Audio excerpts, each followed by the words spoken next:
reason for which something exists. Oxford Dictionary. Good morning, I'm David Jumis, and today I'm defending the statement that instant gratification is the leading cause of depression amongst teenagers. The reason exposure to this topic is so imperative is because typically teenagers view the depression they experience as a result of personal hardships instead of the predictable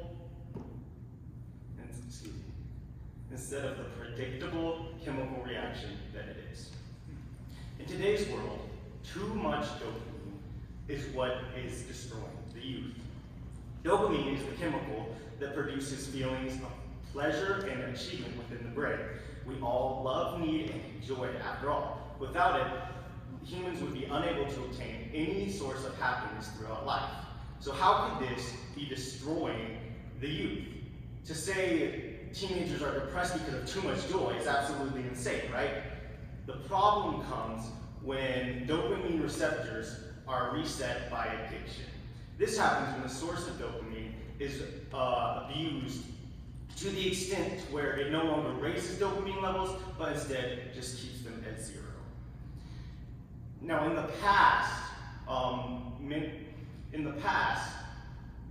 these addictive forms of dopamine were primarily limited to drugs, sex, and alcohol, but times have changed. Now, almost 40% of teenagers spend 8 or more hours a day on social media being an extremely addictive source of cheap dopamine. With the knowledge of these statistics, it's no wonder there's a wild surge in adolescent depression. Teenagers are spending a third of the day on something that of no lasting value, that doesn't even bring joy or excitement anymore, assuming they're depressed, which 8 hours a day certainly points to addiction, excuse me.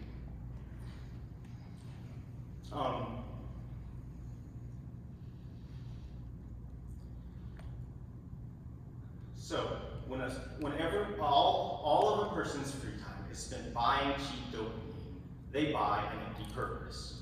And when a person feels lack of purpose, depression is sure to follow.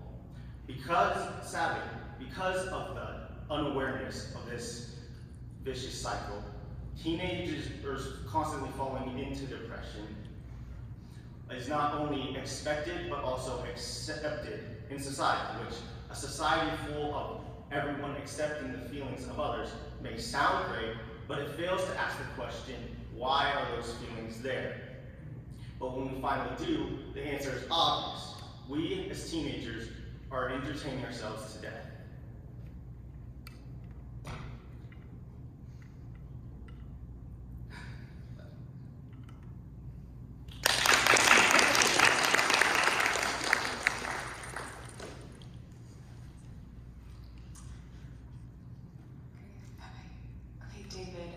I really enjoyed your paper, and it really kind of brought me, took me back to our discussions in class last year, and just knowing how passionate you are about this subject and particular depression and the leading causes and all that. So it was neat as I read your paper. It really kind of extended that into more depth. So thank you for sharing that.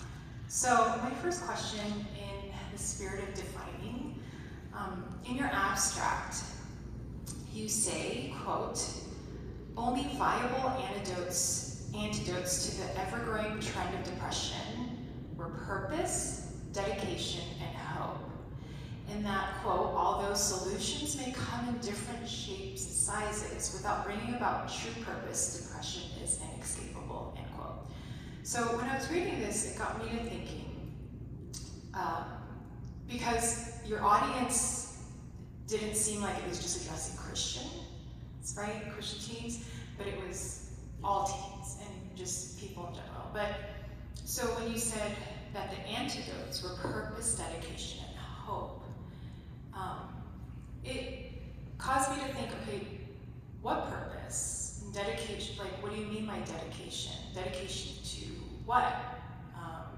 And hope in what? Or what is it? What is it that, because it just seems kind of a broad general overtone, and then I have my second part to it. Okay, so it is broad because as a Christian, we know what purpose. I can't put this thesis, I don't want to be just for Christians. I want everyone to see how they're living their lives and how scientifically, if they keep wasting their lives, they're gonna fall into hating their lives. It's just a cycle. It's how it will happen almost every time. Purpose, I can't define any one person's purpose. They have to find that. Purpose comes first. Then the dedication to it brings the hope. Okay, so it's like a causal thing. Yes. Okay, so when you say bringing about the second part, it may come in different shapes and sizes without bringing about true purpose. Depression is inescapable. And even that, again, causes me to think, what do you define as true purpose? Because then, do all human beings that are living, do they all discover their true purpose? And if they don't ever, does that mean that inescapably they will become depressed? I believe that if humans put effort into discovering their purpose, they will find a purpose. I think it will typically lead to God. I'm not totally sure, but that's what I believe. I don't understand how there could be any real purpose, outside of God. But I know people find purpose in giving back to the world and just giving to others. And, does that answer your question? Kind of, yes. But do you think everybody's walking around knowing their true purpose? No, and that's what I think that's part of it. I think teenagers, where are they finding the time to worry about that and fulfill it, Right. And how can they feel it as a purpose if they're not putting time into that purpose and dedicated to that purpose? So if they don't find their true purpose in life, is because you say depression is inescapable. Mm-hmm. So people, because I can guarantee not everybody, right, walking around knows their true purpose. They're just chugging along. But are they all depressed? Because, is it the inevitable fate? Well, I think maybe purpose doesn't necessarily, obviously for me writing a paper, purpose means one thing, to go know God and make Him known. But I don't think purpose is limited to an individual's, to one thing. For most individuals, I think purpose can be, giving. I think most of it comes from giving, but giving in different ways, whether it be small or whether it be the world. I believe that purpose typically comes from giving, and that's not a hard thing to find. Because even when you don't have personal purpose, when you give, you still have a purpose to someone else, and you know that.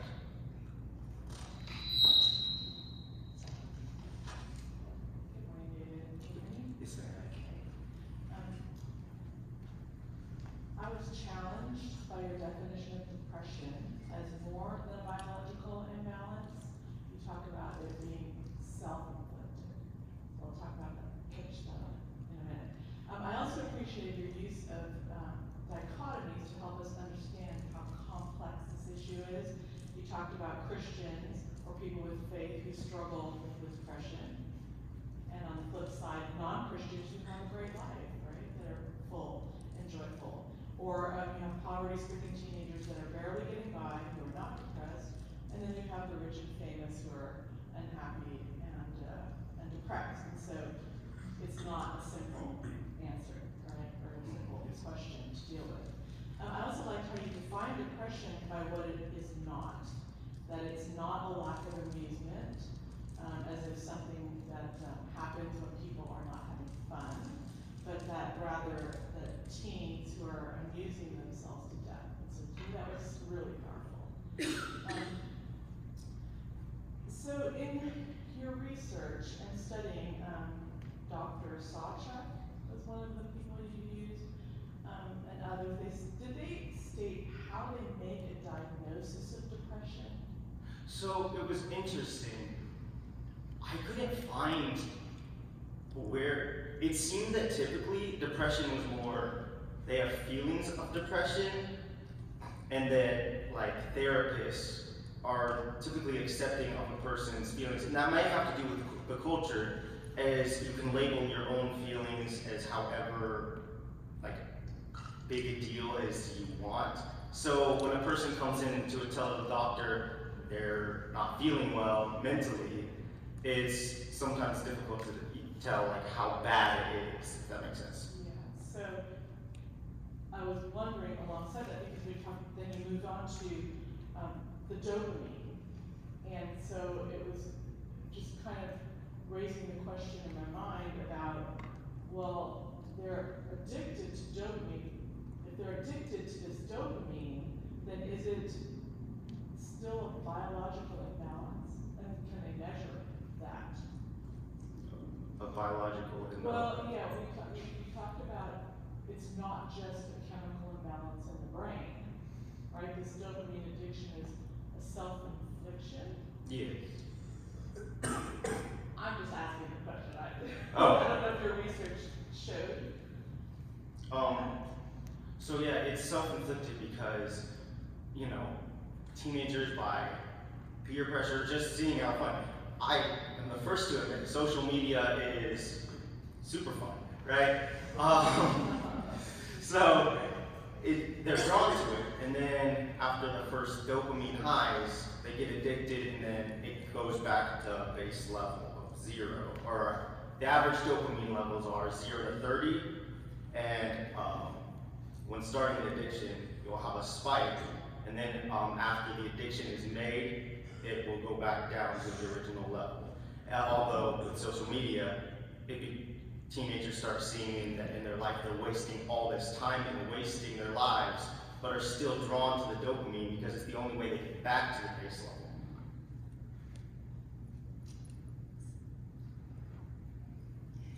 Okay, so on page 8, you quote Tony Robbins, and his suggestions that, you know, his 6 basic, all humans require 6 basic needs fulfilled in order to be happy. And I won't name all those 6 right now, but again, it seems like he's saying that all of these 6 need to coexist simultaneously, and otherwise you won't be happy. And correct me if my understanding, I'm trying to clarify that, my interpretation was not correct. Does this mean that all 6 requirements need to coexist to be happy? Or like if the 2 are missing from the 6, then a person is not currently happy? And should happiness be a goal in which people should strive for?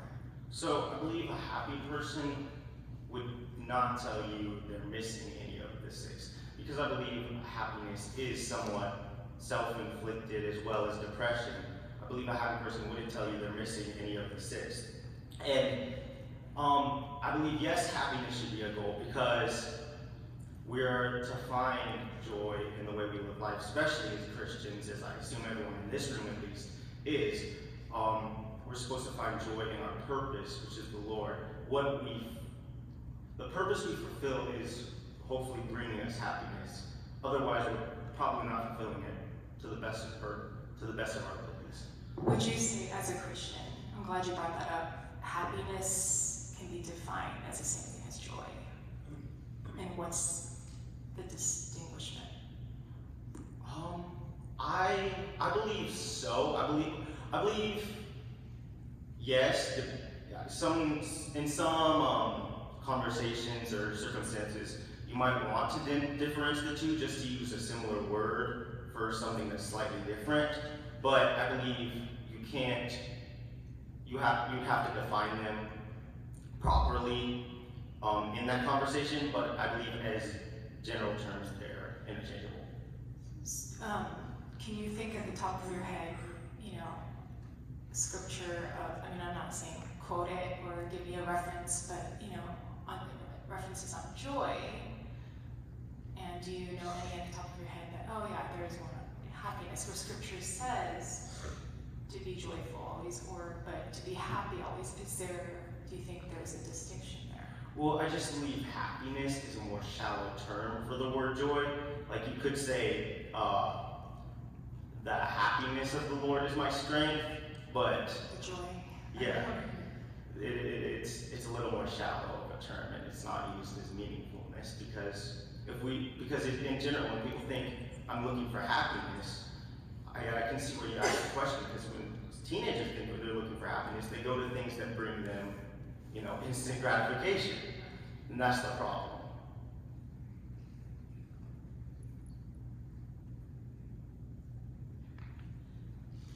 You mentioned that Corey Wilkes' theory states that when life gets hard, humans get stronger. And you referenced back in the previous generations where young men went off to war when teenagers by our standards. But then his theory is that when life is easy, humans conform.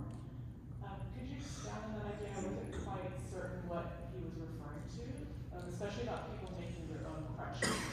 Basically, I think I talked about it a little bit. Humans, we're egotistical creatures. We want to believe that we're doing the best we can. But look at the world we live in. It's incredible. We don't have to just fight to live every day. It's almost given to us, right? So to feel like we're doing the best we can, we have to feel like we have it harder in different areas. And for teenagers, that falls into mentally more times than not.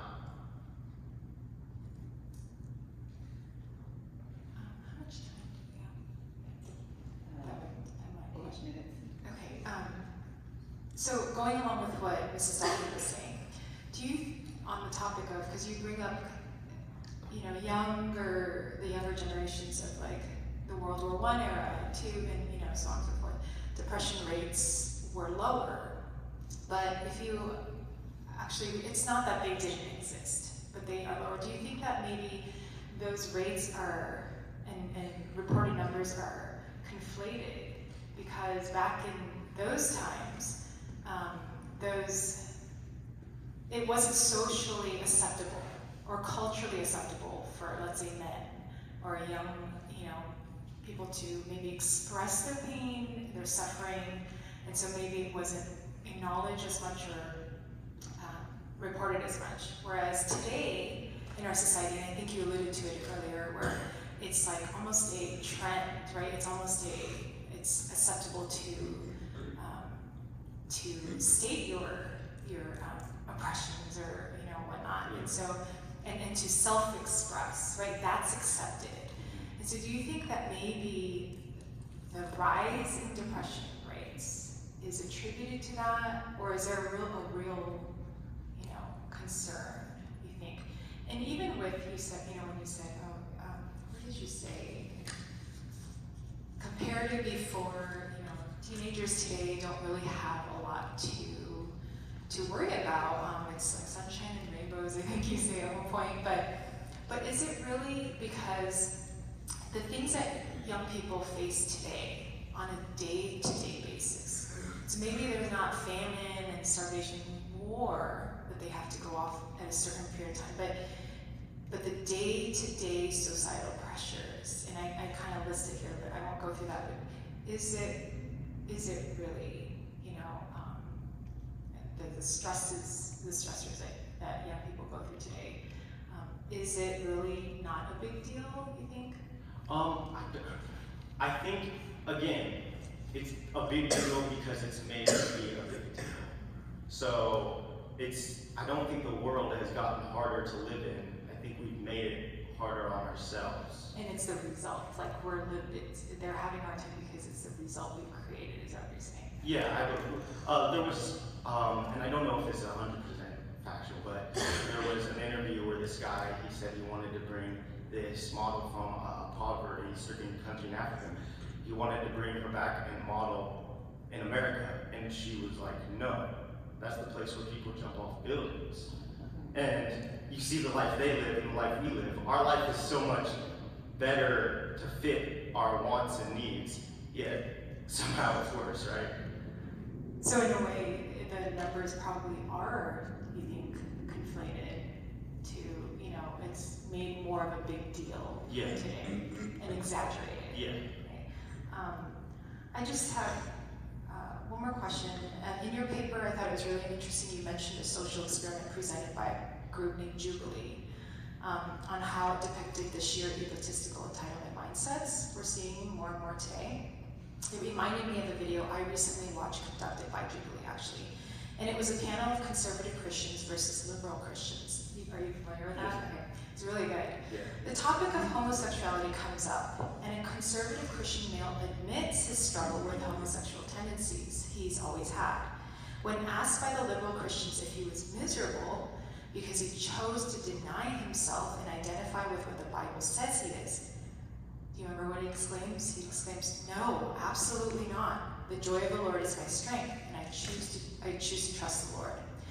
How is this Christian's response a true solution, a true antidote to the entitlement mentalities that demand instant gratification, which inevitably leads to increasing addictions, depression, and homelessness? Because instant gratification is getting the most amount of dopamine, the most amount of happiness, if you will, but not true happiness. It brings the most of that for nothing. Whereas, in this case, every time he fights those tendencies, he's winning a battle for a true purpose, and that's God. And there's no better feeling than that. So Dr. Connor gave great practical advice that any team could implement to overcome depression. Talk about the gratitude, the social interaction, and exercise, diet, and sleep. So if you were to start a program or a support group for depressed teens, where would you begin?